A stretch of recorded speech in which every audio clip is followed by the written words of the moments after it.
Good evening and thank you for joining us. We begin tonight with breaking news, and it is dire. New models just released by the White House show as many as 240,000 people could die in the U.S. from coronavirus, even with most Americans staying home. And more than 2 million Americans could die if life returned to normal too soon. That stark news comes on America's deadliest day of the pandemic. In just the past 24 hours, more than 700 people have died, raising the death toll here to more than 3,700. And tonight, the commanding officer of the USS Theodore Roosevelt is making an extraordinary plea to evacuate a majority of the 4,000 sailors on his aircraft carrier. He says he fears the virus is spreading on board so quickly that it is risking American lives. New York remains the epicenter of the crisis. The governor there, Andrew Cuomo, now says his state is heading into battle, even as more healthcare professionals are getting sick themselves. Our team is covering every angle of this story tonight, and Mola Lenghi leads us off from New York's Central Park. Mola? Well, Nora, the death toll here in the state of New York has jumped 25% in the last day, topping more than 300 deaths in just a 24-hour period. Governor Andrew Cuomo, as you mentioned, is now warning that the coronavirus cases, when they peak, will need twice the number of beds we currently have right now in the state of New York, making these makeshift field hospitals, like this one right here in Central Park, all the more vital. At this Brooklyn hospital today, the grim ritual of bodies moved into makeshift morgues is a stark reminder of COVID-19's toll on the nation's largest city. So health officials are looking for hospital space anywhere they can. The home to the U.S. Open is being converted into a 350-bed hospital, and this tent city in Central Park started accepting patients today.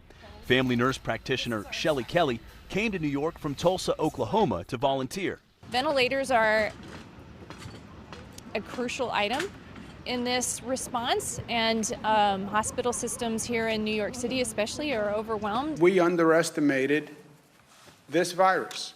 New York Governor Andrew Cuomo said he's ordering 17,000 ventilators from China as he tried to rally his army of healthcare workers. Get a staffing plan ready now for the battle at the top of the mountain. Equipment stockpile now. And tonight, we're learning new details about an urgent crisis. The commanding officer aboard the USS Theodore Roosevelt, carrying 4,000 sailors, sent a dire assessment to the Pentagon. Docked in Guam, it's estimated nearly 100 sailors are infected, and that number is growing. In a letter made public today, Captain Brett Crozier said, if necessary, we go to war with the forces we have and fight sick. But we are not at war. Sailors do not need to die. Adding, keeping crew members on board is an unnecessary risk. He's asking for the aircraft carrier to be evacuated and cleaned, taking one of the most valuable assets of the U.S. military offline.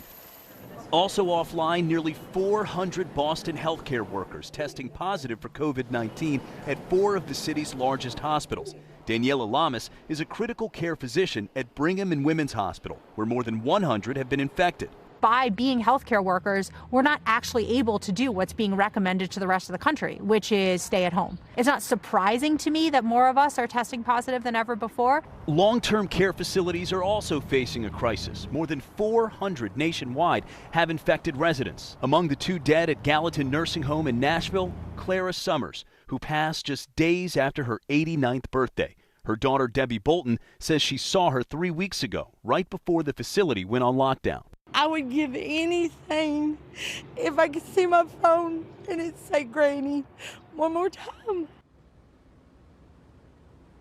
Well, this field hospital here in Central Park is expected to start taking coronavirus patients any minute this evening. City officials also say that 250 ambulances and 500 additional EMT workers are on their way to New York City to help. It is some much needed help. According to the EMT union at FDNY, last night alone, 7,200 911 calls were made. Nora, that is a record.